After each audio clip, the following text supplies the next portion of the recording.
Okay, well, we are into July.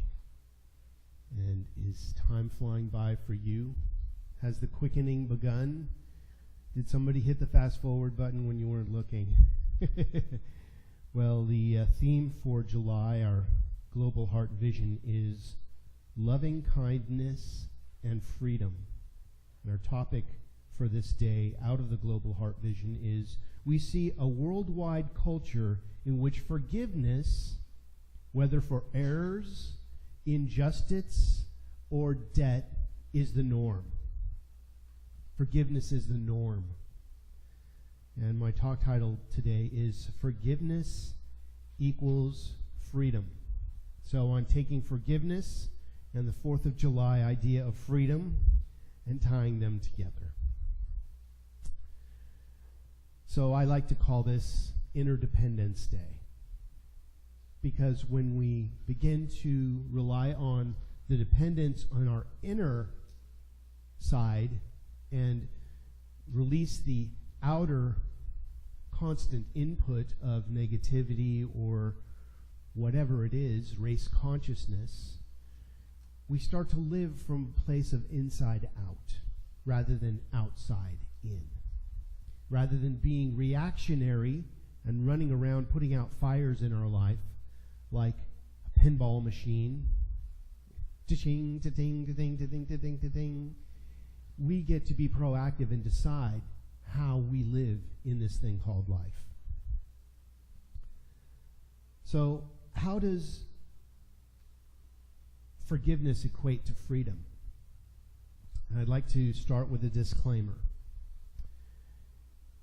I don't want to make light of any challenge that you may have walked through, that you may be holding challenge about. We do interesting things to one another, let me just put it that way, on this plane of existence, don't we? And sometimes we carry that energy. And I'm not talking about just forgive it. Just forgive it and forget it. That would be making light of some deep inner challenge that you may be walking through, that you may be holding. So I want to give a disclaimer. This isn't about, just forget all that and walk on with your life. Because that would be to miss the pearl of wisdom that lays there for you, and would be to really deny your feelings. And your feelings are there for reasons, to protect us, to let us know that we shouldn't walk in front of the bus if we've been hit by a bus before. And I think metaphysically we've all been hit by buses in some way in our lives, haven't we?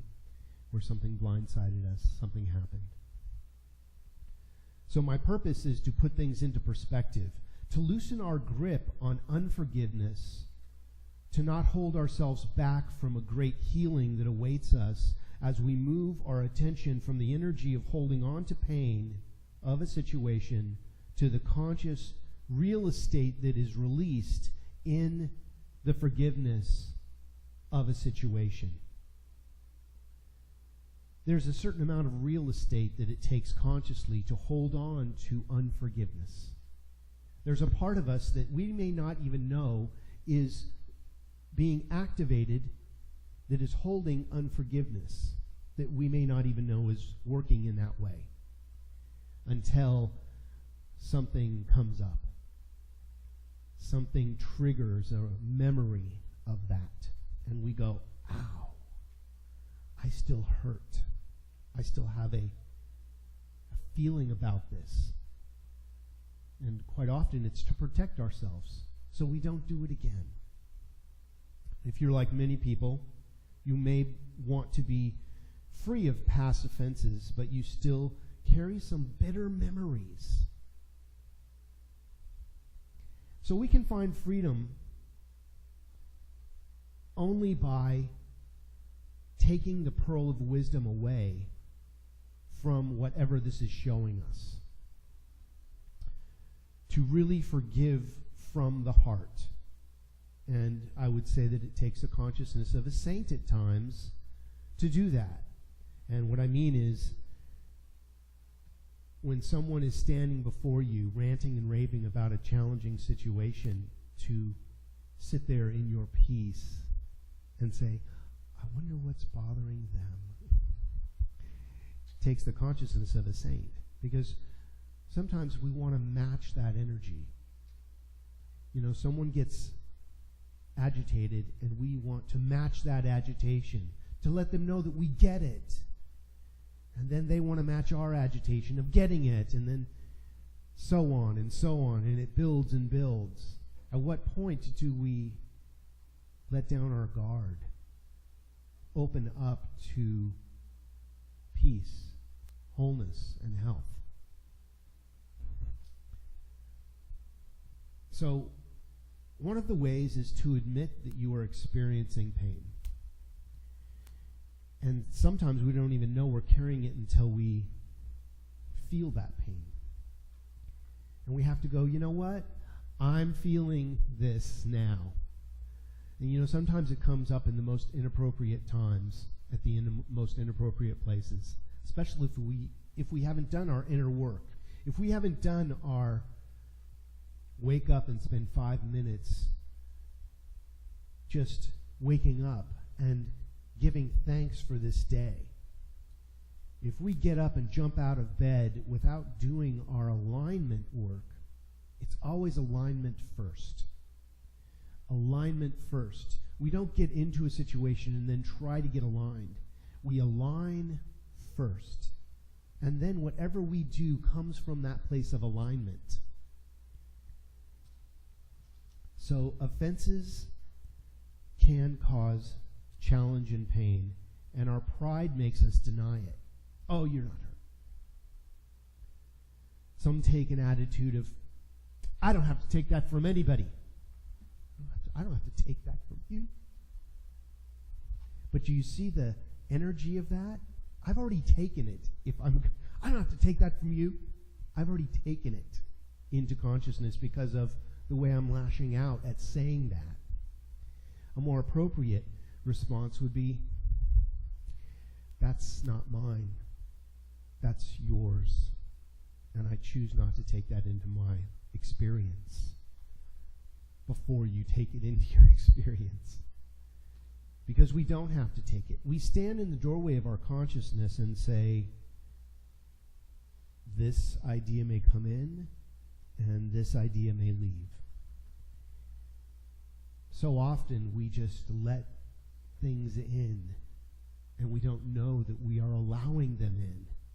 We have gone asleep at the wheel of our consciousness. And it's okay, this happens. It happens to everybody. But we have to be consciously aware if we are to have a good filter, have a good metaphysical interpretation of what's happening. If we can see beyond the challenge into what the pearl of wisdom is and take that wisdom and leave the challenge dissipates back into the nothingness from which it came. But you keep the wisdom. We get to keep that pearl of wisdom. But if we don't get that pearl of wisdom, what happens? Same song, different verse, a little bit louder, a little bit worse. It comes around again. You go, I thought I handled this. I thought I dealt with this before. I was so into forgiveness. And boom, it hits you again. That's when you know you have more forgiveness work to do. And I would say if you have a body, you probably have some more forgiveness work to do. At least that's what I've found. And I'd also like to include the forgiveness of yourself. This isn't always about forgiving somebody or some situation or something that happened, but about forgiving yourself for something you may have done or been involved in that situation and beating yourself up because you let it happen. What happened, happened. It brought exactly the energy that was needed for that situation, and it has come to pass. It is our memory of reliving the situation over and over again that continues to cause us pain. Reminds me of the gentleman that was in a line for a memory course, and he was listening to the people in front of him, and this one person was telling the other how much pain that they had over a situation that had happened to them. And the one person said to the other, well, just forget all that. He said, forget all that. I'll never forget what they did to me. It hurt so bad. Here they are in line for a memory course. And she's talking about a pain that she'll never forget. We have to develop a good forgettery, not a good memory. Our memory is chronically sharp. But we remember too much of the wrong things. And when we do that, we have this storehouse of hurts and pains. It's been called arthritis before. When we have this storehouse of memory of pain, and it comes into us, and it starts to pool in our joints and our bodies in ways, because it's energy that we haven't expelled that wants to come out in some way. And since it can't come out because our consciousness won't deal with it, it comes out physically through our bodies. This is the mind-body connection. This is why we need to see things rightly. Release the energy. Tai Chi it out of your being. Don't sleep on it. Oh, just sleep on it. You'll feel better tomorrow. Don't sleep on it. Let it go right now. Let it go as soon as you can. Do you know what I'm saying? When we let it sit, it crystallizes and sets up in our bodies and can become bigger challenges. This is what has been called dis-ease, is just the decision not to handle something consciously. So the cells of the body go wild trying to process this energy that needs to be handled, and it comes out in a physical form. Once we change our consciousness about it, it can dissolve and go into remission and be released back into the nothingness from which it came. We all have seen situations where one day someone had an x-ray, overnight they had a change of mind, and the next week the x-ray was different because they had a change of mind. We need to change our minds. Simple, but not always easy.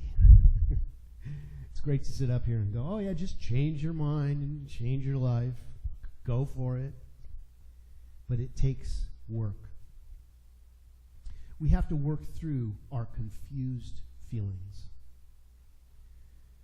When an offense has occurred, we often need to clearly and carefully sort out responsibility in the particular incident. What is ours to take? Sometimes we take on what's not ours.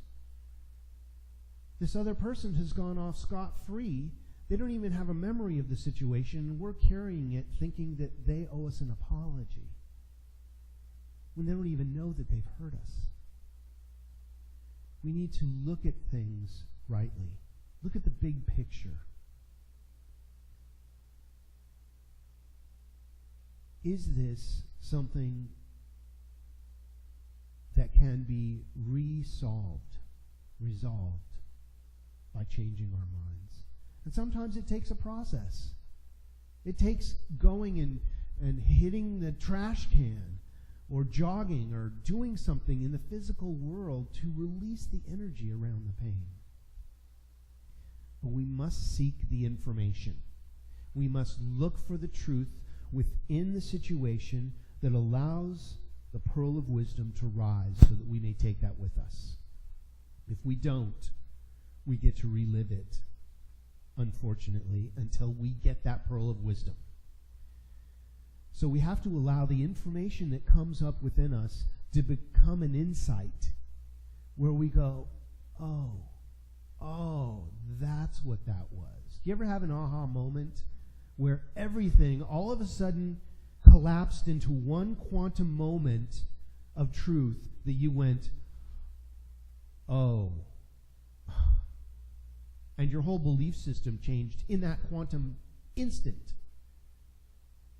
And I've used this before, the idea of pulling into the driveway here. This is how quickly we can change our mind. And someone behind, somebody's walking in front of the center, and So you stop, and then you hear this me, me, me, me behind you, and you're like, what the? You're looking in the rearview mirror, and you think that they're honking because you stopped for these people, but they're honking because they're a friend of yours, and they're saying, hi. Hi, how are you doing? And you're like, oh, hi. How quickly we can change our minds. And we've all had that quantum moment where we went, oh, that's what they meant. That's what was really going on here. And we can release the energy of it. It's just like, have you ever seen a bloodhound after they're tracking something, and they get off the track, and then they go and they find the smell again, the scent, and then they're onto it again? When they lost the scent, they didn't like go to a workshop and buy a book and go to Sunday service. But sometimes we need to do that when we lose the scent. That's just the way we work. I've got a shelf full of books to prove it. But we need to get back on the scent. We need to get back on track of what's the true scent for us. What is the truth behind this situation? Forgiveness is a gift of grace, the healing of one heart, the freeing of another, and it's a true miracle. The wonder of it is that God gives us insight into our own heart and involves us in the freeing of another.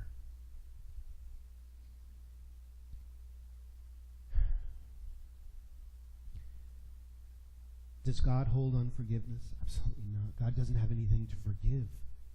There's no forgiveness in God. It's a human aspect. Because we have splintered and are in these billions of fragmented human being bodies, that we conflict with each other.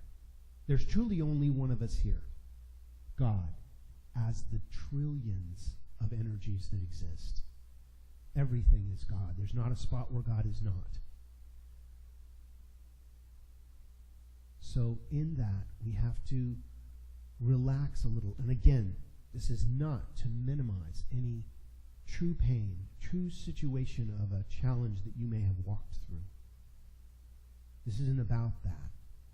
It's about to see it rightly so that you may be free from the energy that you may be holding about a untruth or a distorted situation, so that you can get your real estate back, your conscious real estate that has been holding on to a situation, and you may not even know that you're holding on to it.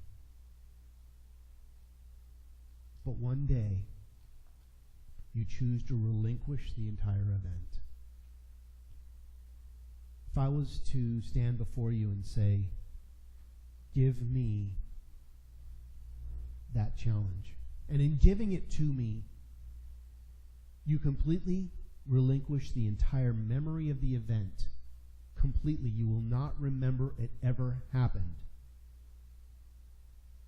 Now, when this was first put to me, I said, whoa, wait, don't take my pain away from me.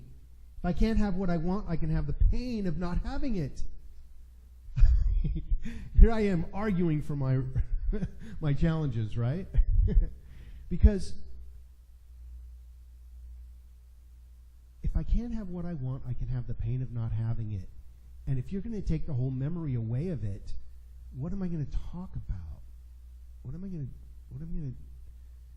to journal about? Right? But there comes a time when we wake up one morning and it's not the first thing on our mind. Time does heal wounds.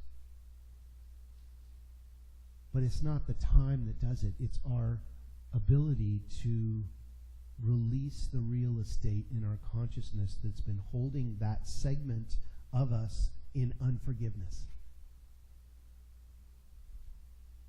It's our choice to act of our free will.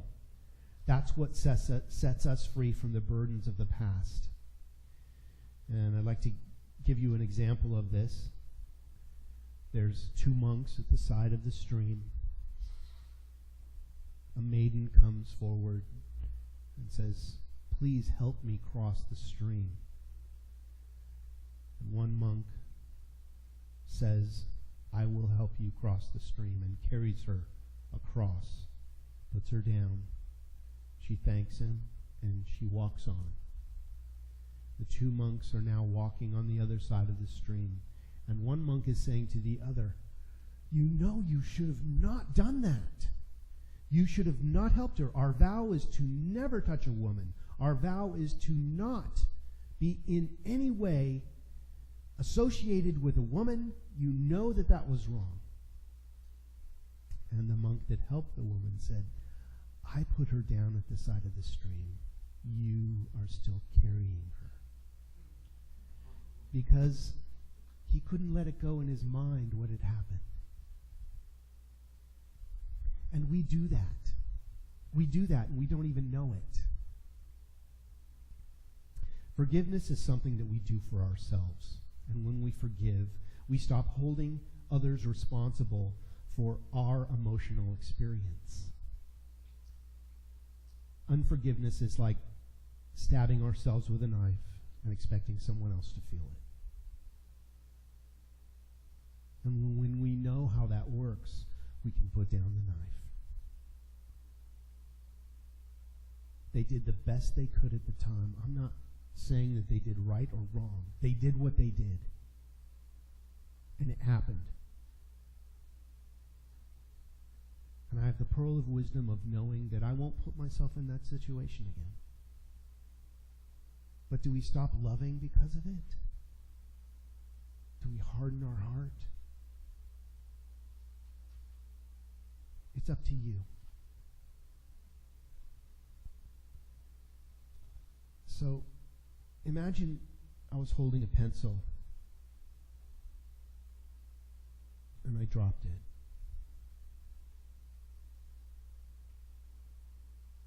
To get the pencil, we must pick it up again. It's the same way with forgiveness. If we truly drop it and let it go, it is done. It is over. But if we pick it up again, we get to have unforgiveness. That's just how it works. And again, this is not to minimize any challenge, any situation. This is just to put it in perspective and look at it differently in a way that might make sense. So in conclusion, admit that you're experiencing pain when you are. It's the stuffing it down that makes us curse in the supermarket when there's no ripe tomatoes. Oh, all this energy comes out and you get so upset they have to pull you out on a stretcher because there was no tomatoes. But think about it. People have done this where they didn't deal with the energy properly in their own terms, and if you don't, it will come up and deal with you in its terms when you least expect it. When some little thing sets you off and you explode. We've all had situations like that. So do your inner work. Wake up and be in the loving mode. Set up your day consciously with love. Attract love as who and what you are. Work through any confused feelings and seek information. What is the message of the gift of this situation? Metaphysically interpret it. What does this mean metaphysically? What is this trying to show me? And if you can, move on. Get over it. This doesn't mean that you let someone walk scot-free from the situation. It means that you let go of your grip on the real estate of your consciousness that was holding your greater good for happening for you because of your attachment to this situation. Allow the information to become an insight. Allow it to add to your character and grow you in ways that you may have never moved if that situation had not happened. Everything blesses us some coming in and some leaving.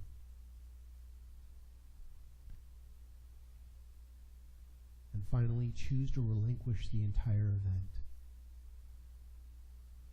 If you're at a place where you can completely let it go, maybe you want to go home and have a little cry about it.